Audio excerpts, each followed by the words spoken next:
오늘 좀 제목이 특이하죠. 웰빙에서 웰다잉으로라는 제목으로 함께 말씀을 나누도록 하겠습니다. 저는 이번 장례식을 치르기 전에 사실은 지난 주일에 우리 교회에서 전한 말씀이에요.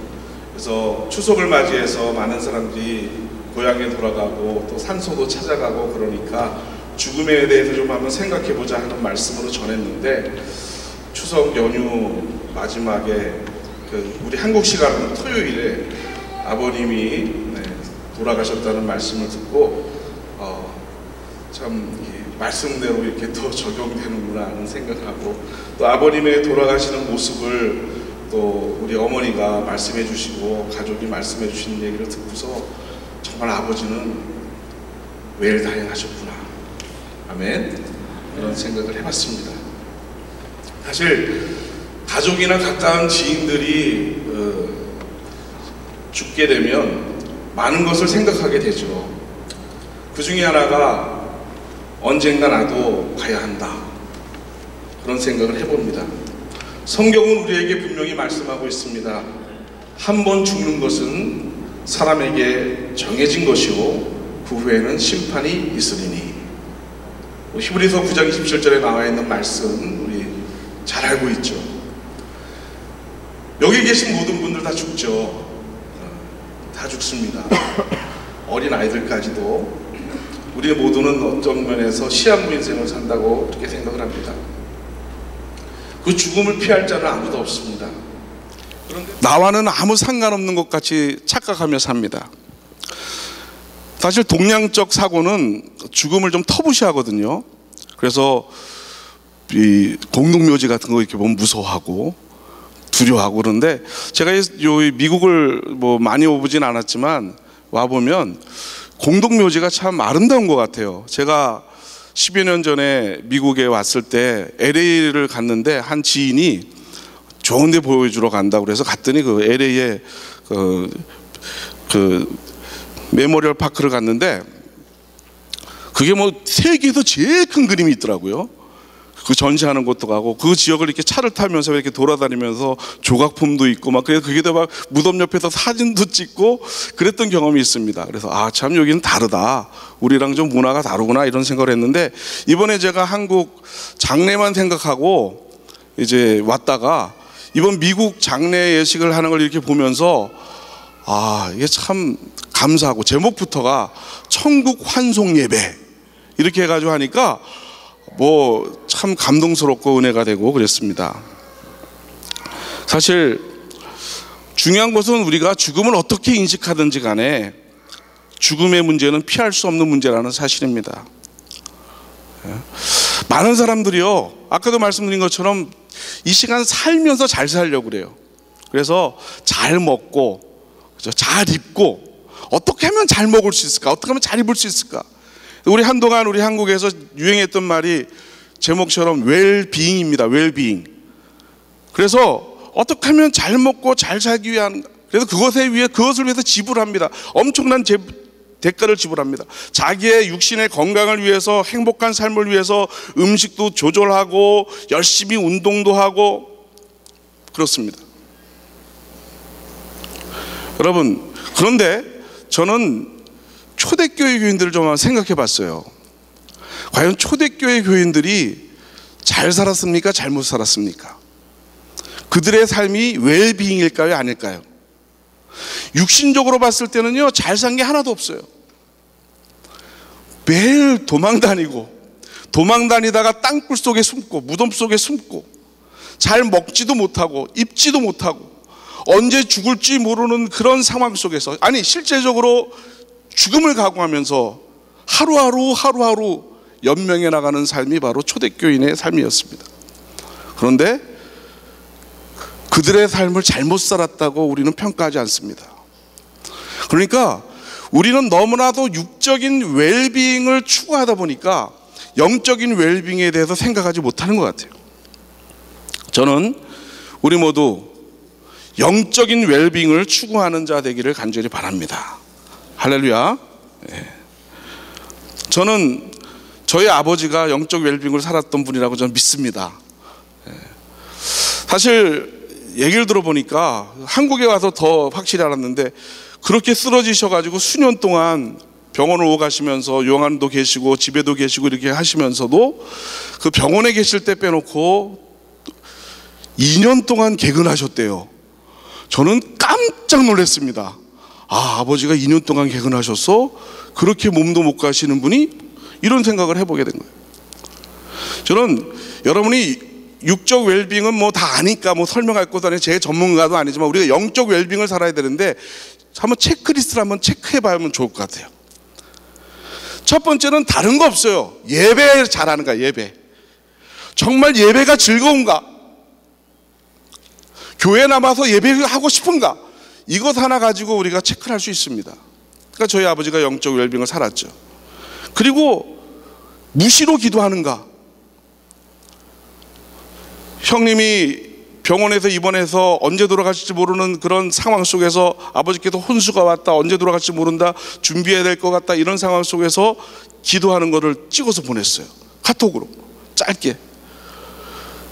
자세히 들어보니까 저를 위해서 기도하고, 한국에 있는 주능교회를 위해서 기도하고, 베델 연합감리교회를 기도하고, 가족들을 위해서 기도하고, 혼수 상태에서, 무식 상태에서 자손들을 위해서 기도하고 계시는 아버지. 아멘. 웰빙의 삶을 사시는 거예요.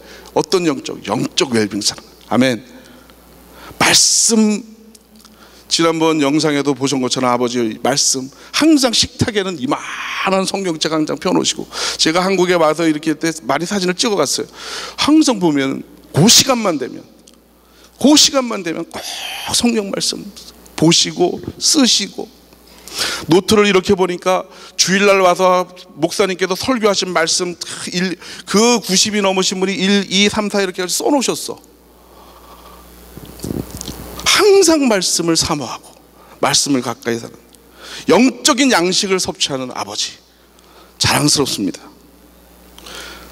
여러분, 또 우리가 어떻게 체크하면 되냐면, 우리가 봉사, 즐거운 마음으로, 자원하는 마음으로 봉사하고 있는가, 또 예수님을 자랑하고 싶은가, 이런 것들을 이렇게 보면서 우리가, 아, 이 사람은 영적으로 웰빙, 영적으로 잘 살고 있구나. 여러분, 영적으로 웰빙 하는 사람이 영적 다행은, 그러니까 다행을 하는 것입니다. 할렐루야. 하루하루 순간순간, 오늘 본문을 보니까 사도 바울이 고백하고 있습니다. 오늘 6절을 보니까 전제와 같이 내가 벌써 부어지고 나의 떠날 시각이 가까웠도다. 여러분, 전제라는 게 뭔지 아세요? 제물에 포도주를 붓는 거예요.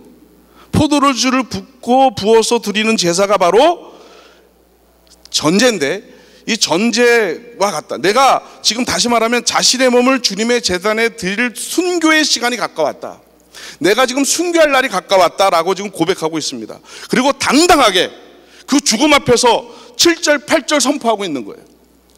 한번 우리 다 같이 읽어보겠습니다. 시작. 나는 선한 싸움을 싸우고 나의 달려갈 길을 마치고 믿음을 지켰으니 이제 후로는 나를 위하여 의의 면류관이 예비되었으므로 주 곧 의로우신 재판장이 그날에 내게 주실 것이며 내게만 아니라 주의 나타나심을 사모하는 모든 자에게도니라. 아멘.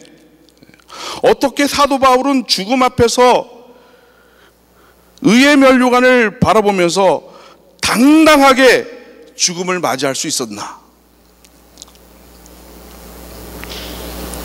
바로 사도 바울이야말로 육신적인 웰빙을 추구한 것이 아니고 영적인 웰빙을 추구한 사람이었기 때문에 그렇습니다. 그는 예수님을 만난 다음에 모든 것을 배설물로 여겼어요. 육신의 편안함을 따르지 않았습니다. 얼마든지 그는 쉽고 넓고 편안한 길을 갈 수 있는 사람이었습니다. 그러나 그 모든 것들을 주님을 위해서 포기했습니다. 오직 예수 그리스도의 십자가만을 자랑하겠다. 오직 예수님이 자신을 위해서 십자가에 못 박혔다는 사실만을 증거하면서 살아갔습니다. 그러면서 그는 고백합니다. 나는 날마다 죽노라. 아멘. 나도 예수님처럼 날마다 죽는 삶을 살겠다. 바울은 죽음을 두려워하지 아니하고 의연하게 믿음을 지키고 달려갈 수 있었습니다. 이와 같은 사도 바울의 고백을 보면서 오늘 중요한 것을 생각해 봅니다. 웰빙을 넘어 웰다잉을 살아야 되겠다.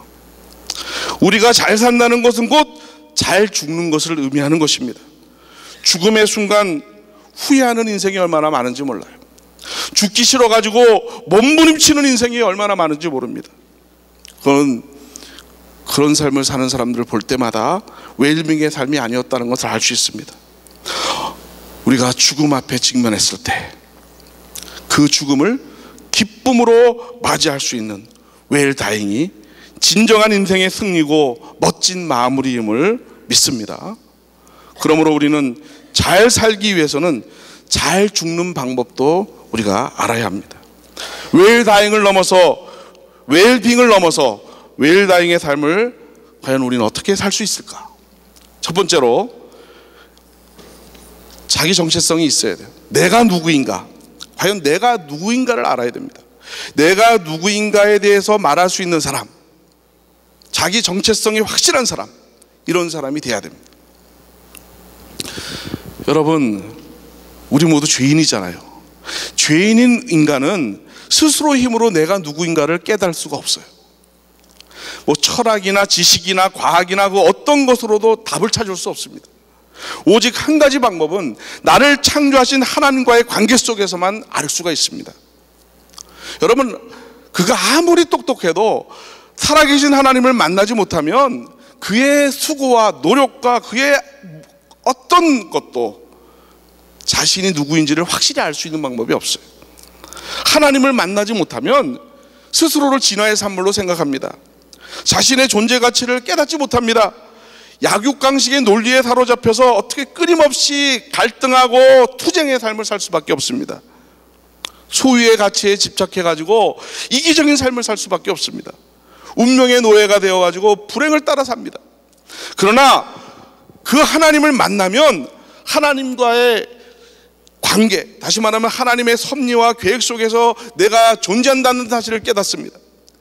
이 세상에서 얼마나 내가 소중한 존재인지를 알게 됩니다.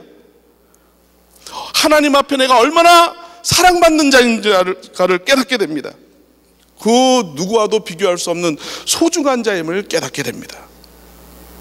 운명의 노예가 아니라 진정으로 주인으로 살아갈 수 있습니다. 투쟁이나 갈등이 아닌 조화와 협력을 통해서 평화를 추구하게 됩니다. 하나님의 관점에서 나를 보게 됩니다. 여러분, 하나님이 우리를 얼마나 사랑하는지 아시죠? 이사야서 43장 1절부터 3절까지의 말씀 우리 잘 알고 있잖아요. 시간이 많이 가서 다 읽진 않겠습니다. 이 말씀을 잘 보면 다 눈으로 보시기 바랍니다. 우리들이 어떤 상황 속에서도 두려워하거나 놀라지 않을 수 있는 이유가 나와요. 나를 창조하시고 나를 구속하신 하나님께서 우리와 함께 하십니다. 아멘. 우리가 인생의 험난한 물 가운데로 지날 때 주님은 그때도 우리와 함께 하십니다. 우리들이 연단의 불을 통과할 때도 주님은 우리와 함께 하십니다. 아니, 다른 족속을 주여서로까지 택한 자녀를 끝까지 보호해 주시는 분이 하나님이라고 말씀하고 있는 것입니다. 여러분, 우리가 잘 알고 있는 스바냐 3장 17절에도 하나님께서 우리를 향한 사랑이 잘 나타나 있어요. 너희 하나님 여호와가 너희 가운데 계시니 그는 구원을 베푸실 전능자시라. 그가 너로 말미암아 기쁨을 이기지 못하시며 너를 잠잠히 사랑하시며 너로 말미암아 즐거이 부르며 기뻐하시리라. 아멘. 하나님이 나를 바라보면서 기쁨을 이기지 못하신대요. 얼마나 사랑한지. 나와 함께 춤추고 싶어 하시고 나와 함께 노래하고 싶어 하시는 위하여 주님임을 믿으시기 바랍니다. 우리들이 웰다잉의 삶을 위해서 나는 하나님의 창조작품이라는 그런 사실을 깨달아야 됩니다. 자신 내가 얼마나 소중한 존재이라는 것을 깨달아야 됩니다. 그리고 주님이 나와 동행하심을 늘 깨닫고 사는 여러분이 될 수 있기를 간절히 바랍니다. 할렐루야. 두 번째는 내게 주어진 것을 사랑하며 살아야 됩니다. 여러분 주변에 많은 것들 주님이 주셨어요. 가족도 주시고 교회도 주시고 이웃도 주시고 우리는 하나님의 특별한 사랑을 받은 자들입니다. 내가 받은 하나님의 사랑을 나누고 실천할 때 후회 없는 삶이 되는 거예요. 그래서 생을 마감할 때 많은 사람들이 용서해달라고, 사랑하지 못해서 사랑한다고 고백하고, 제가 저희 누나가 44세에 베델감리교회에서 있으면서 간암으로 세상을 떠날 때 그 소식을 듣고 달려와서 누나 마지막 임종은 못 봤지만 그래도 죽기 바로 직전에 잠깐 뵙고 갔는데, 그동안 뭐 누나한테 남동생이 사랑한다는 얘기를 얼마나 했겠어요. 거의 안 하고 살지. 저희 누나도 있지만 사랑한다는 얘기 안 하잖아요. 마지막 떠날 날이 됐습니다. 그래서 누나를 끌어안고서 사랑한다는 말을 한 100번을 하고 간 것 같아. 누나 사랑해, 누나 사랑해, 누나 사랑해. 그동안 못했어. 한 번도 내가 사랑한다고 말을 누나한테 못했어. 누나 미안해, 사랑해, 고마워. 누나가 나한테 베풀어 준 것에 비해서 내가 너무 한 게 없는 것 같아. 그래가지고 떠나는데 말이죠, 아파트 이렇게 문에 이렇게 기대가지고 폴쭉 말라가지고 뼈밖에 안, 그렇게 예뻤는데 뼈밖에 않고 노란진 얼굴을 보고서 손을 흔들는 모습을 보면서 저는 떠났단 말이에요. 그래도 만나가지고 마지막으로 사랑해 사랑해 사랑해 서로 고백하면, 누나도 나를 사랑해 사랑해 한 그것이 말이죠, 위안이 되더라고요. 여러분, 사랑하며 살아야 됩니다. 아멘. 사랑하라고, 서로 사랑하라고 그랬어요. 예수님께서도 세 계명을 너에게 준다. 세 계명. 하나님 사랑, 이웃 사랑 말씀하셨지만 내가 세 계명을 준다. 내가 너희를 사랑한 것 같이 너희도 서로 사랑하라. 아멘. 예수님이 우리를 사랑한 것 같은 것은 죽기까지 사랑하라는 거예요. 베드로 사도는 뭐라 하냐면, 무엇보다도 뜨겁게 서로 사랑할지니 사랑은 허다한 죄를 덮느니라. 아멘. 대충 사랑하는 게 아니라 뜨겁게 사랑해, 열렬히 사랑해야 돼요. 아멘. 옆 사람하고 인사합시다. 당신을 뜨겁게 사랑합니다. 당신을 열렬히 사랑합니다. 할렐루야. 여러분, 사랑이 없는 사람의 눈은요, 남의 허물만 보입니다. 허물을 보고 정죄만 합니다. 그러나 사랑을 가지고 있는 사람은요, 남의 허물이 보여도 그게 불쌍히 여겨집니다. 긍휼히 여겨집니다. 덮어주고 싶습니다. 아멘.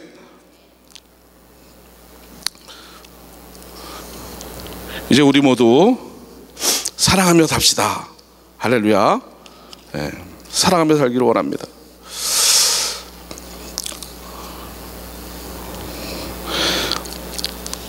우리가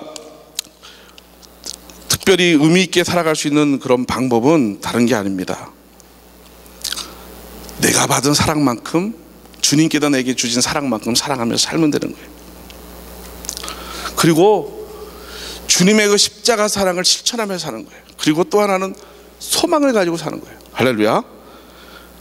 우리의 소망은 부활이잖아요. 소망의 원천은 부활입니다. 죽음으로 끝난다면 그것이야말로 허망한데, 주님께서 우리에게 부활의 소망을 허락해 주셨어요. 그래서 예수 그리스도의 십자가 사랑과 부활의 소망, 이것이 우리의 삶을 웰다행으로 채워가는 강력한 힘이 됨을 믿으시기 바랍니다. 언제부터요? 지금부터. 아멘. 죽음을 맞이해서가 아니라 지금부터.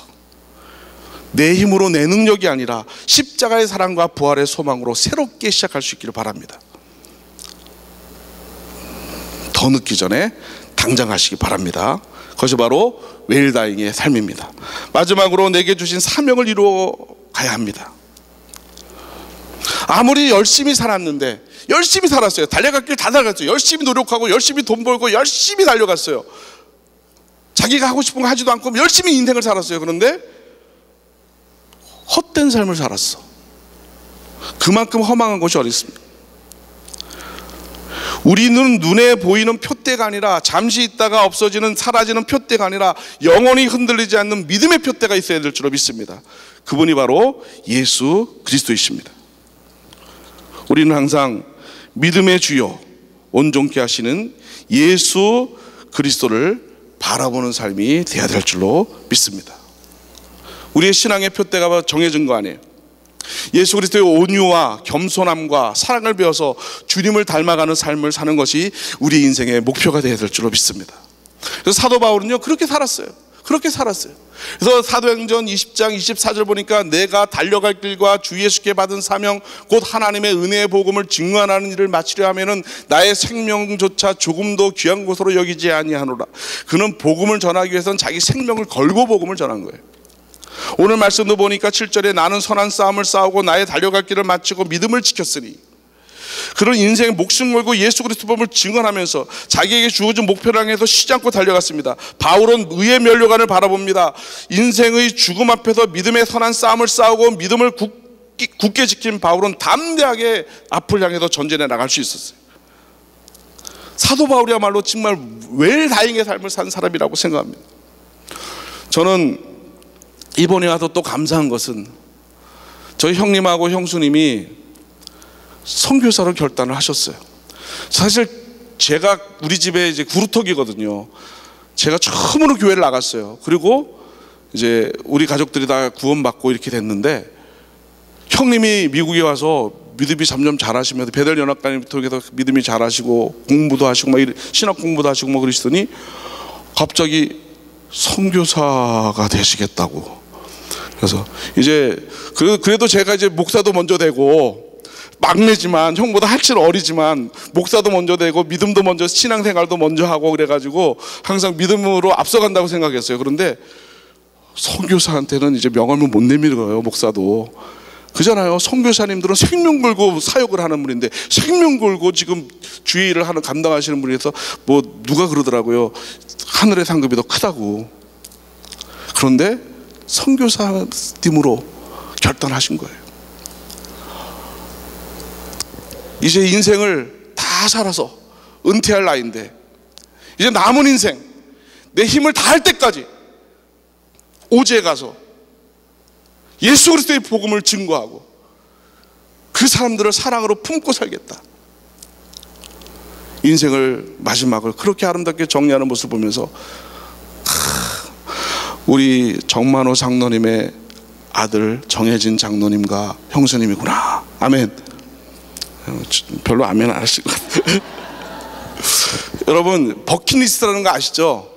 과연 내가 살아남은 인생 동안 아니 내가 지금 당장 죽는다면, 내가 시한부 인생을 산다면 내가 뭐 하고 싶은지 한 리스트를 뽑아보는 거예요.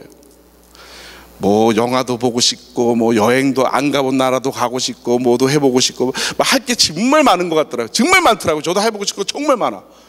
근데 그 많은 것들 가운데서 주님을 위해서 생명 걸고 복음을 증거하겠다. 아멘. 이것이 우선순위가 된다는 것, 우리 인생에 이것이야말로 진정한 웰다잉이라고 저는 믿습니다. 여러분, 지금 순간을 사는 게 웰다잉의 삶입니다. 지금 내 삶이, 사도 바울처럼 나는 날마다 죽노라 하면서 내가 지금 인생을 마감한다면 내가 뭘 먼저 할 것인가, 하나님의 영광을 위해서 내가 어떻게 살 것인가, 내가 정말 하나님의 영광을 위해서 내 달려갈 길을 가야 되는데, 내가 표대를 향해서 달려가는데 지금 내가 해야 될 것은 무엇인가 깨닫고 사는 것이 바로 웰다잉의 삶을 믿습니다. 웰다잉의 삶은 결국 오늘이라는 시간, 주어진 시간, 나의 시간을 하나님 앞에서 얼마나 의미 있게 또한 쓰느냐에 달려 있습니다. 언젠가 우리에게 반드시 죽음은 다가옵니다. 그 순간이 오기 전에 내가 누구인가, 자기 정체성을 다시 한번 확실하게 고백할 수 있기를 간절히 바랍니다. 그리고 내게 주어진 모든 것들을 주님의 마음으로 진심으로 사랑할 수 있기를 바랍니다. 그리고 삶의 표대를 향해 전심전력으로 달려갈 수 있기를 바랍니다. 그리고 이 모든 것을 내일이 아니라 지금 당장 시작할 수 있기를 바랍니다. 그것이 바로 웰빙을 넘어 웰다잉을 준비하는 우리의 삶이 될 줄로 믿습니다. 기도하겠습니다. 사랑과 은혜가 충만하신 주님, 은혜에 감사합니다. 오늘 부족한 종이 감히 주님의 말씀 붙들고 서서 하나님의 말씀을 증거하게 하심에 진심으로 감사를 드립니다. 주님이 나를 사랑하시고 나를 창조하신 너무나도 존귀한 존재이라는 것을 깨닫게 하심에 감사합니다. 그리고 주님께서 나를 얼마나 사랑하시는지 깨달았다면 그 사랑을 가지고 진심으로 내게 주어진 것들 사랑하며 살 수 있도록 인도하여 주시옵소서. 그리고 삶의 표대를 향해 전심전력으로 달려가는 자 되길 원합니다. 주님의 영광을 위해서 지금 당장 주님의 일을 감당할 수 있기를 원합니다. 주님 역사하여 주시옵소서.